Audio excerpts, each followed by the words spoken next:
And yourself. Okay. Imagine you guys are at Texas Roadhouse with your family for a birthday dinner. Everyone's laughing, having a good time, when suddenly your father grabs his chest, gets quiet, and collapses from his chair. Everyone starts to panic. Nobody knows what's going on, but everyone knows that he needs help. Would you rather be the person that is just standing around while the crowd gathers around, or do you want to be the hero that jumps into action and potentially saves his life? I'm going to assume that most of you guys are going to say that you want to be the hero that saves his life. I've been in the medical field for 8 or 9 years now. I've taken multiple CPR classes and have been certified multiple times. Most jobs require you to be certified even if you're not in the medical field.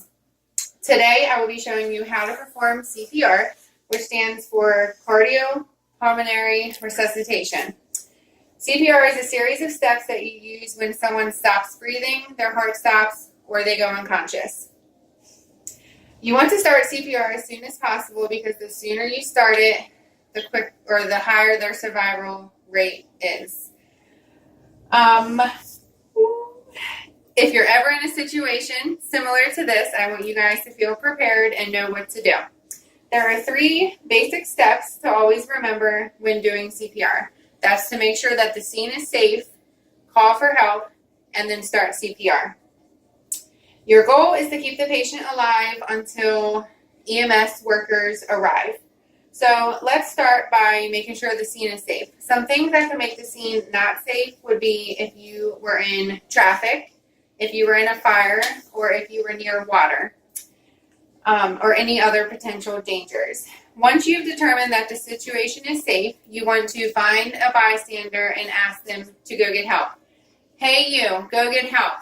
Can you go find an AED? Once you have reached out to those people, you want to shout to the victim, tap them on their shoulder, and then shout, hey, are you okay?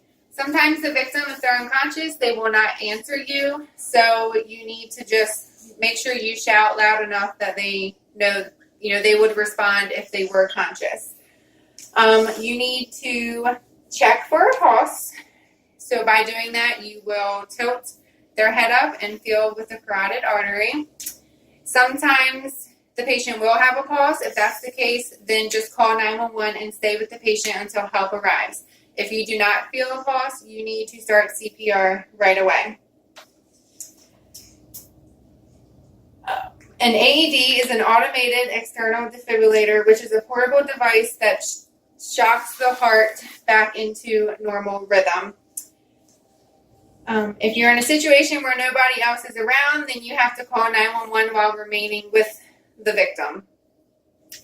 If you do not have a phone near you, then you should do CPR for 2 minutes and then go and call for help.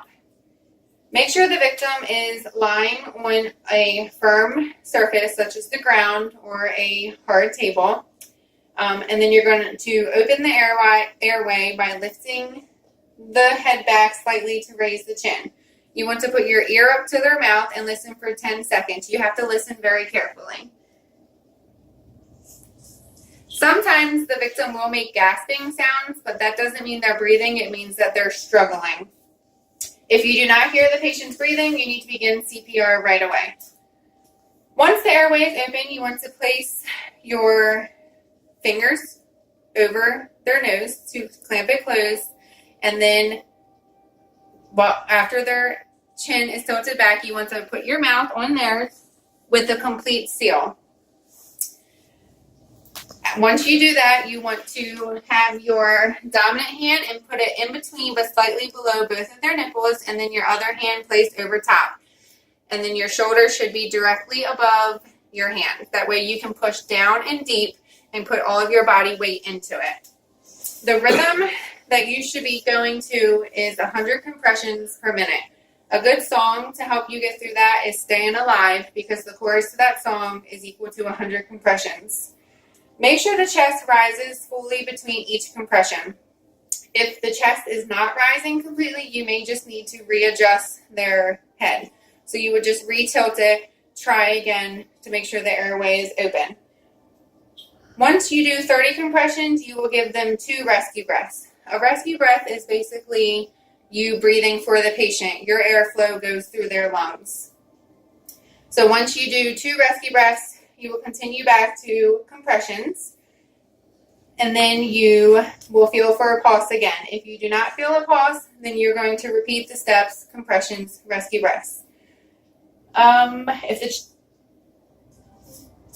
Continue the compressions and breathing steps until the person shows signs of life, such as breathing, or if the AED arrives, or if EMS workers arrive. If you feel that the scene has become unsafe or you get exhausted, you should ask someone else to take over and give you a break. And then if they get exhausted, you switch with them. In conclusion, if the situation ever does occur, don't panic and try to remember these 3 simple steps. If you don't do it perfectly, it's okay. It will still get the job done. Most people do panic and forget the steps, but as long as you remember the 3 basic steps, which is make sure the scene is safe, call for help, and start CPR, then you will make a difference. Remember, always make sure the victim and yourself are safe. That's very important. There are 383 out-of-hospital cardiac arrests that occur annually. So I recommend getting certified in CPR. You can do it at a firehouse. You can do it at the Red Cross. You can even do it here at Hartford Community College. It's hands-on and a written test. It's about 4 hours long, and by the time you're done, you're certified. And I think that it would make you feel a lot comfortable if you're ever put into a situation like this. The end. You can hit the button. What button do I hit?